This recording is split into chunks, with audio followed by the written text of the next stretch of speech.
Good morning. Welcome to the Unitarian Universalist Church's live stream this morning, where we join together to create a nourishing, liberal religious home to champion justice, diversity, and environmental stewardship in our wider world, or as we like to say in short, create community, find meaning, and work for justice. Welcome to each and every one of you. As always, I want to begin our service by embracing all that you bring with you this morning, all of your uniqueness, your unique beliefs and background and lifestyle and experiences and differences, all that helps make you who you are is welcome this morning. And I'd like to say this includes those of you who are here, as you are each Sunday, as well as those who are streaming with us, but I know you're all streaming with us today, so welcome to one and all. It looks like we're going to have at least another month of social distancing and not being able to meet in our space, but I'm glad that we have this technology and this opportunity to be together nonetheless. So thank you all for being with us today. I do want to begin by pointing out the unity candle that is lit at the front of our church here. I regret to have to inform those who haven't heard yet that one of our beloved longtime members, Chuck Smith, passed away earlier this week at the Veterans Hospital. Chuck, as many of you know, was in end-stage Parkinson's and had been unable to attend regularly for some time, and his condition was sadly complicated with the coronavirus. So let's keep Chuck's wife, Judy, and their entire family in your thoughts at this time. We do plan to have a memorial service here in our church, which is the only fitting place for Chuck's memorial in a congregation that he loved. We'll have that when the stay-at-home orders have been lifted and we can arrange something, but I've spoken with his family already, and we're looking forward to being able to honor his memory and his life and his light in the world. So let's just take a moment of silence in honor of dear Chuck Smith's memory.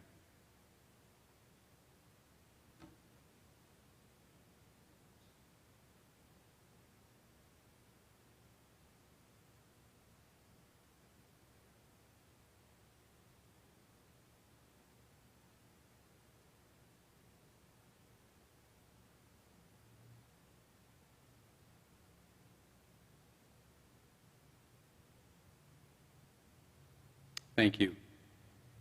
And I also want to remind you again of an opportunity our congregation has, thanks to an anonymous couple who have offered to contribute as much as $10,000 in matching grants to contributions raised by our congregation for the Vanessa Behan Center, a child care facility for children in need and parents in need, and there's an awful lot of need that's going on right now because of the stay-at-home orders and people needing to find ways to work and to take care of their children and to find sometimes the time each need alone together. So please consider contributing to that. Thank you for all those who have already. Again, that website is thevanessabehan.org, so www.vanessabehan.org/UUCS match. Okay, I think you've all been looking forward to this. It's become kind of fun for us to do on Sundays at this time, to greet one another virtually, either by texting or calling or a quick email. So let's take a few moments now to say hi to those that you miss seeing here regularly on Sunday mornings.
Okay, thank you. And I know you're working hard to stay in touch, so there will be lots more opportunity after our service to continue to connect with each other, and I hope you do.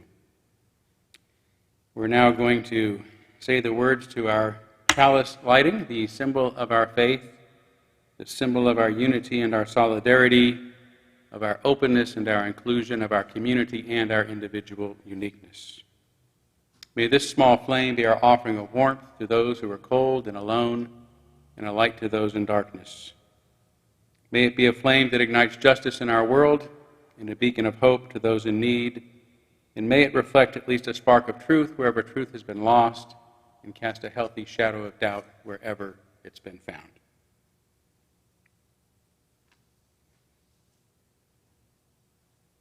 I now have my candle lit over my shoulder on behalf of our candles of care.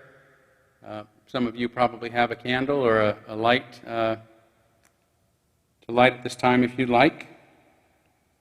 Again, I would like to light a candle for Chuck Smith's entire family, who is mourning his loss most deeply at this time, and also a candle for church member Shelley McLallen, whose mother passed away earlier this week. Let's take a moment of silence on behalf of others you might be thinking of.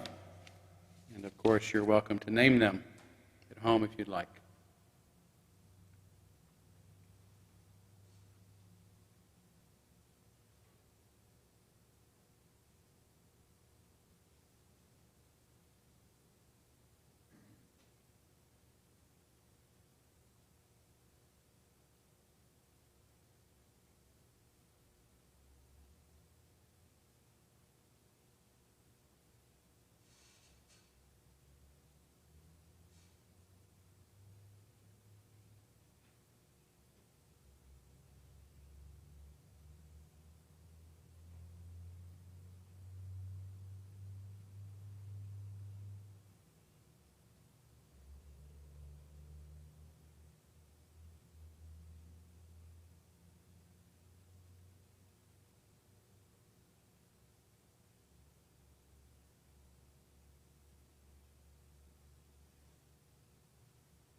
Those named aloud and those embraced in our silence, and all those who are suffering in our world at this hour, we hold in our community with compassion. Now, for a special guest,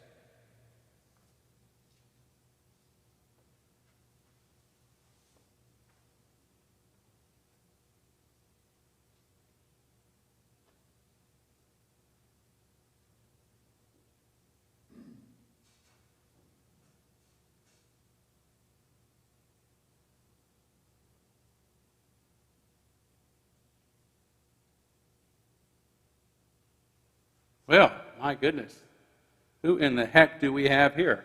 We'll take a guess. Okay, let's see, you have a goofy hat. That's right. Okay, and you're wearing some pretty goofy clothes here. You're getting hot. Okay, and looks like you have some goofy hands too. Yep, I've only got 4 fingers. Well, I guess you do. Okay, so you must then be Goofy. You hook? Congratulations. Well, I'm just teasing. I knew who you were all along because Goofy is one of my favorite Disney characters. Golly gee, well, you're one of my favorite Disney characters too. Well, I'm not really a Disney character. Oh, I guess you're some kind of character. Okay, well, I guess I am, but let's get back to you because I've been wondering a couple of things, so it's really good to meet you. I've had some questions about you all of my whole life. You don't say, like what? Well, for example, are you a dog or are you a wolf? Well, I get that a lot. Well, I'm neither. I'm just Goofy. Okay. Well, that's really the main question I wanted to ask. Do you ever mind being called Goofy? Well, heck no. That's my name. What else would I be called? Well, I mean, it's kind of a strange name, don't you think? Yuck. I don't think so. What else would I be called? It's a goofy name. Well, I mean, you're never offended that people call you goofy? You look, well, I wear goofy clothes, don't I? Well, you do wear goofy clothes. And I sound goofy, don't I? Well, yeah, you do sound goofy. I'd agree with that. And I look kind of goofy, don't I? Well, if you don't mind me saying, yes, you do. And everything I do is goofy, right? Well, no doubt about that. Well, then I'm goofy through and through. Okay. You know, I guess that's the thing that makes you my favorite Disney character is Goofy. Mine too. Why is that? Well, I think it's because you don't mind just being yourself, even if you are kind of goofy. In fact, you love being goofy. So I want to thank you for being here today, and thanks for just being you. Well, golly gee, thanks for having me. But I do have to get going now. Oh, you do? You have something to do? I sure do. I got to go goof off. Okay, thank you, Goofy. Goodbye.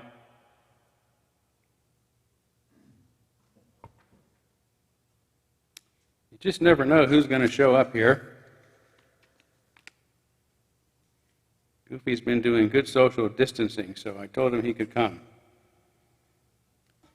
So let's take a minute or so of meditation, and we'll go into meditation with these words from Hermann Hesse. Within yourself is a stillness, a sanctuary to which you can retreat at any time and be yourself.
For my reading today, I'm going to read a section from one of my colleagues, Reverend Davidson Lohr's book, American Fascism Plus God, Sermons from a Heretical Preacher.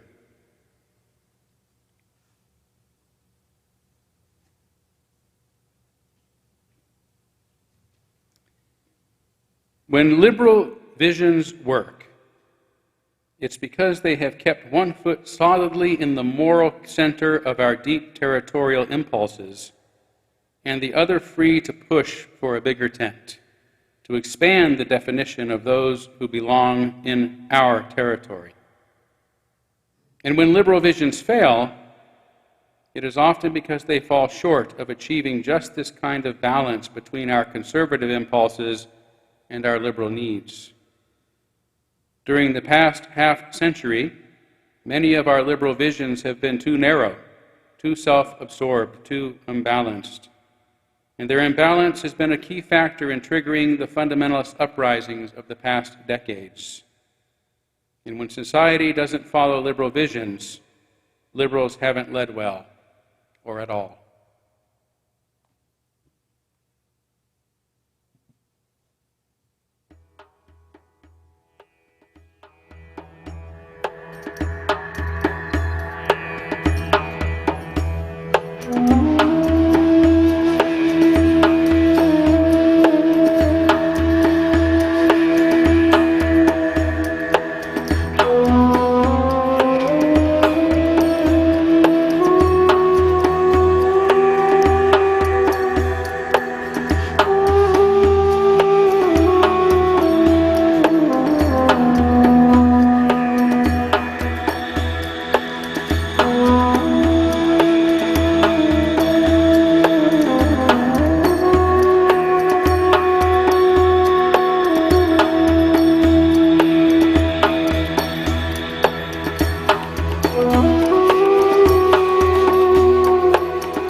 Thanks again to Todd Milne for so generously providing our music during this time. Todd, thank you.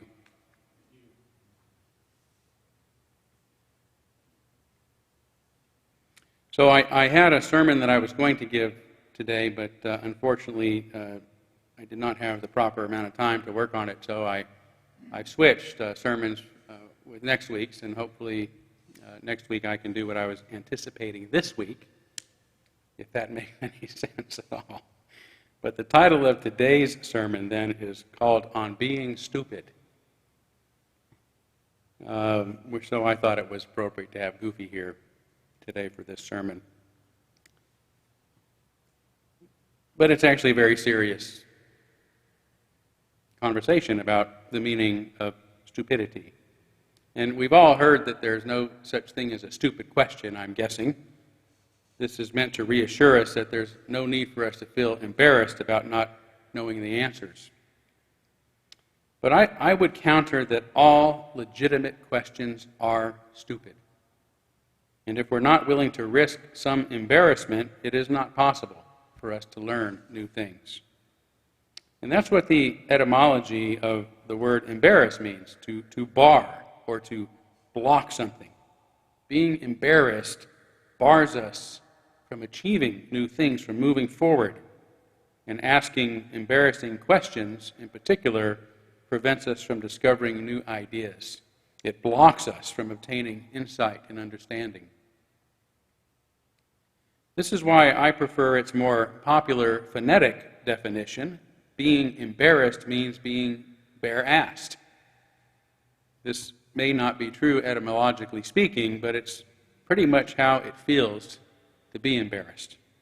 I can relate. Peggy often reminds me not to bend over in public because of my plumber's smile. My derriere has often been in the air, she would say, which I think embarrasses her more than it does me. Finding ourselves so exposed without pants or shoes or some other article of clothing is a common dream for those feeling anxious about having to perform a public task of some sort, like giving a speech or going to class or a work meeting or so forth.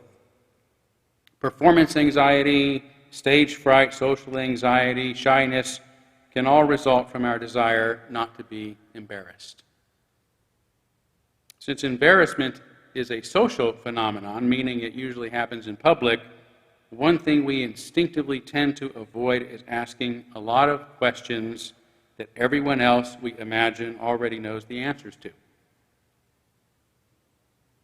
Instead, we just keep quiet and go along with whatever the crowd seems to already know, so we don't have our end up looking stupid. But even if the word embarrassed doesn't literally mean bare-assed, the word stupid comes close to it. It shares the same root as the word stoop. Stooping is the opposite of standing. Stooping means bending and lowering ourselves. Standing, and as in upstanding, means being straight and upright. That's how we prefer being considered in public, as upstanding citizens who don't ask stupid questions. Throughout human history, asking some questions, especially by questioning the authorities, could get a person severely punished. This has been especially true when it comes to questioning religious beliefs or religious authorities. Not long ago, questioning the doctrine of the Holy Trinity, the divinity of Jesus, or his resurrection, meant a death sentence. Yet there is an extraordinary line in the Christian scriptures, in 1 Peter, referring to the dealings between God and humanity as things in which angels long to look. The Greek word translated here usually as long to look, parakupto, is more literally translated to stoop around or to bend over. If you can imagine curious angels bending over humanity like inquisitive children dumbstruck by the workings of an anthill, then you have an image of what parakupto means. Things angels stoop over. Stupid, cupids. They are fascinated by us because we are mysterious to them, according to this scripture. They don't fully understand humanity, so they bend down for a deeper look, a closer look. Have you ever seen a depiction of a majestic angel bent over? An angel with a plumber's crack? Now that's a picture for some of the artists among us to consider. This relatively rare word, parakupto, to stoop over, is only used 3 other times in the Christian scriptures. Once in the letter of James, once in the Gospel of Luke, and once in the Gospel of John. In James, it's used in reference to those who look into God's law or stoop over it. Stoop over God's law in order to understand its mysteries. And the other 2 refer to the followers who looked into Jesus' empty tomb. Luke 24:12 says, for example, Peter got up and ran to the tomb, stooping and looking in. He saw the linen wrappings only, and he went away to his home, marveling at what had happened. In John 24:5 says, similarly, the 2 were running together, and the other disciple ran ahead faster than Peter and came to the tomb first. And stooping and looking in, he saw the linen wrappings lying there, but he did not go in. So Jesus' disciples, according to the original tradition, weren't dogmatic about their holy scriptures, God's law, or about the meaning of resurrection. They were stupefied by it, by them. They bent over in awkward positions, humbling themselves to try to comprehend some of their mysteries.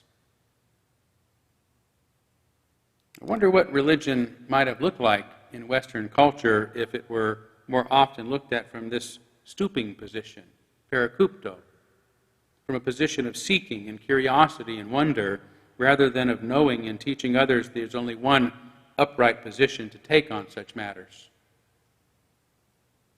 This is what Unitarian Universalism is supposed to be about, though I think some of us have lost our way.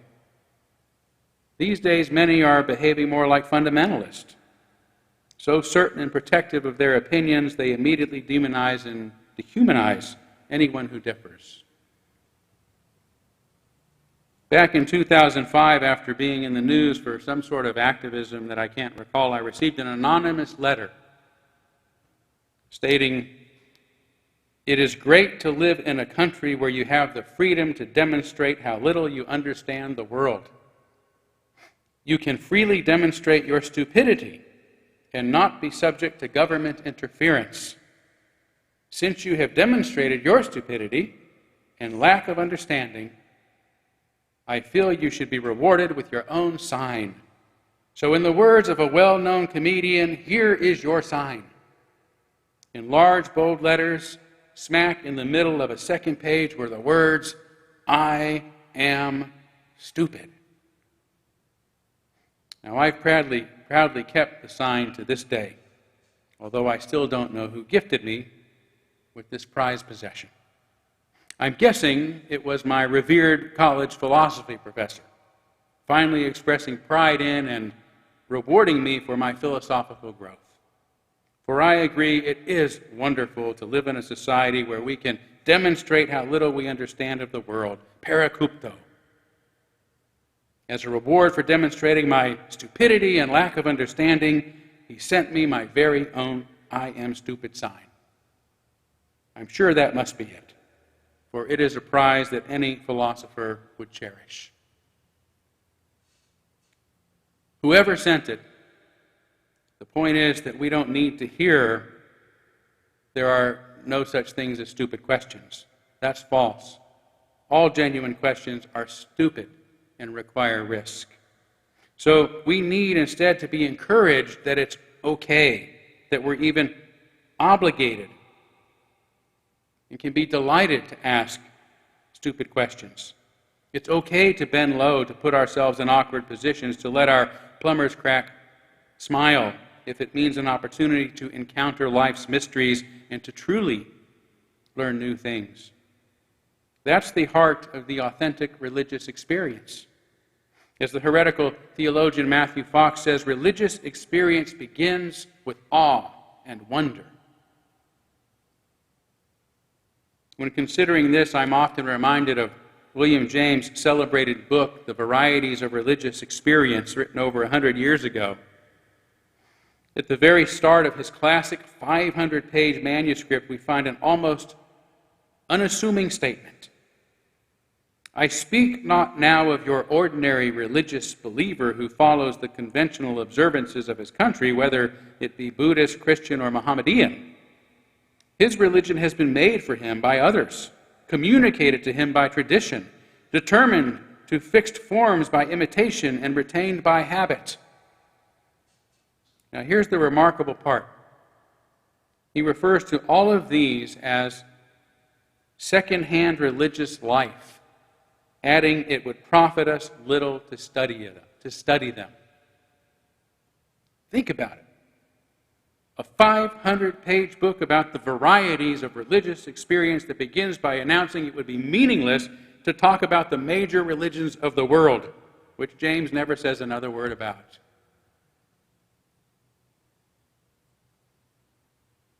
Authentic religion isn't about dogma and certainty. Dogma and certainty is the death of religion.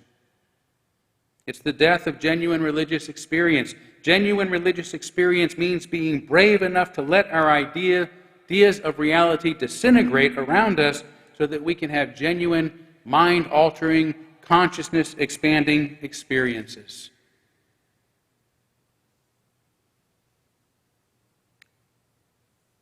Some of you may recall me speaking in the past of a meeting I had with a delegation of Muslims from Afghanistan back in 2010. I was still living in Louisville then, and we happened to be near Clifton Unitarian Church, where I was the minister when it came time for the delegation's noontime prayers. I offered the use of our sanctuary. Although grateful, they were visibly nervous about accepting an invitation, and my invitation, and huddled together to discuss the matter. Eventually, the translator asked, "They want to know what goes on in your church." I wasn't quite sure what they meant, so I started describing our usual order of service, at which point the translator interrupted.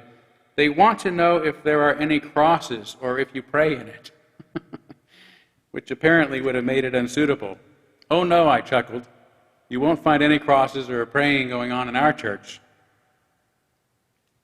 I then explained a little about Unitarian Universalism, about how we're open to being inspired by all religions, including Islam, but are not bound by any, which was satisfactory to them.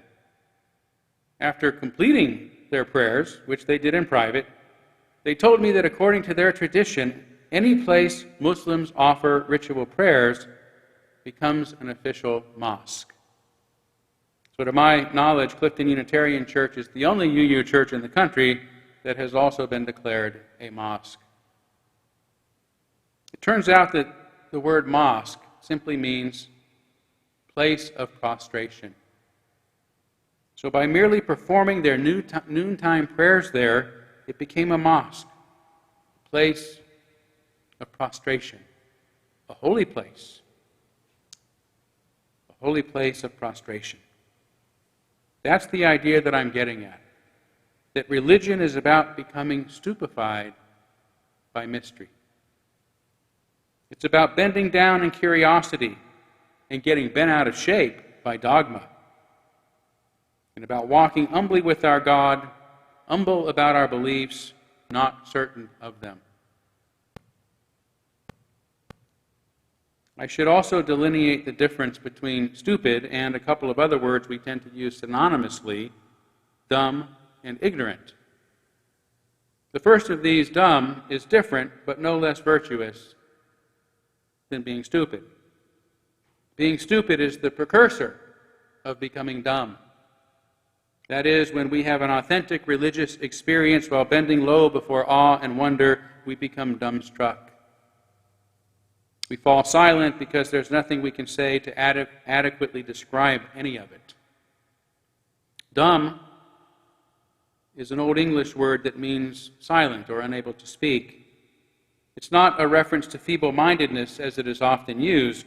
Rather, its root, dew, as in dust, or dew actually means cloud or mist, which is the root of the word mysticism and mystery. So a dumb state of mind is literally a mystical state of mind.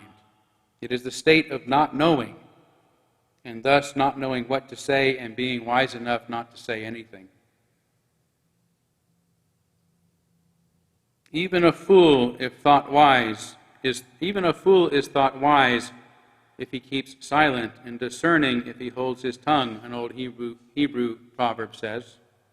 And the Tao Te Ching says, the master teaches without saying anything. Zen Buddhism says, those who know do not speak. Gandhi said, in the attitude of silence, the soul finds its path to a clearer light. Henry David Thoreau said, silence is the universal language, the sequel to all dull discourses and acts of foolishness. The aged American poet W.S. Merwin once said, now all my teachers are dead, except silence. Theologian Walter Bauer said, the Arctic expresses the sum of all wisdom, silence. And the great American author Emily Dickinson wrote, saying nothing sometimes says the most. The genuine religious experience occurs within mystery and silence, not in knowing and noise.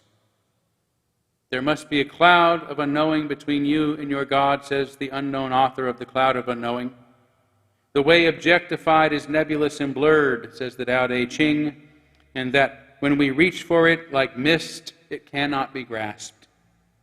So calling someone dumb ought not be considered an insult, but a compliment to one's intelligence, even if our society too often discourages us from exploring mysteries and from asking questions. As Einstein, one of the most intelligent people ever to have lived, said, the most beautiful thing we can experience is the mysterious. It is the source of all true art and science. One to whom this emotion is a stranger, who can no longer pause to stand wrapped in awe, is as good as dead. The one modality that we should try to avoid, however, is the opposite of both dumb and stupid. Ignorance is what happens when we refuse the invitation to humble ourselves before life's mysteries. And when we are all too ready to open our mouths and speak of certainties we only think we know. Ignorance is best depicted by those three monkeys who cover their eyes and their ears and their mouth to avoid anything that counters their dogmatic beliefs. More often, however, they are bullying apes who try to cover the eyes, ears, and mouths of others. I'm afraid this is the modality our society is in today. Ignorance. Refusing to look beyond our own unfounded certainties, demonizing, dehumanizing, and punishing anyone who disagrees, while working to shut the eyes, ears, mouths, and minds of others, especially of our children, whom we've convinced should be terrified of hearing things they might find disagreeable. Teachers are now expected to somehow anticipate what might set their students off and extend trigger warnings before saying anything risky. Increasingly, guest speakers on college campuses are asked to sign guarantees that they won't say anything offensive. And renowned experts are being disinvited or entirely displatformed for their past thought crimes.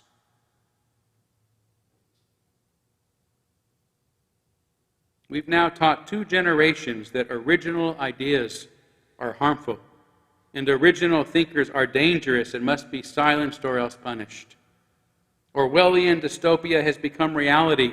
Thoughts have become crimes punishable by cancellation on social media, a kind of scarlet letter that prevents offenders from keeping their jobs, finding new jobs, speaking in public, or being welcomed anywhere they go.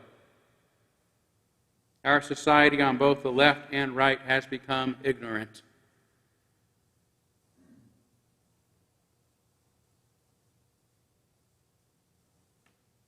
Victor Weisskopf of the Manhattan Project once said of his mentor, the great quantum physicist Wolfgang Pauli, "You could ask him anything.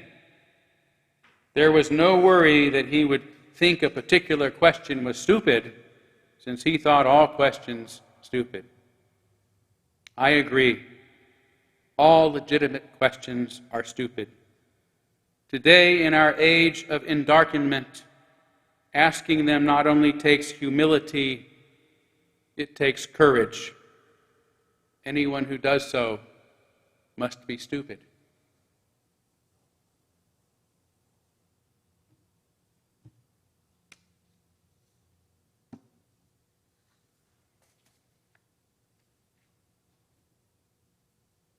For our benediction, I offer the words of the poet John Keats, who described his negative capability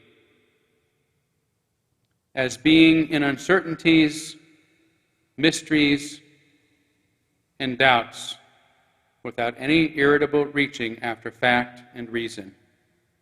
Peace, shalom, salam alaikum, amen.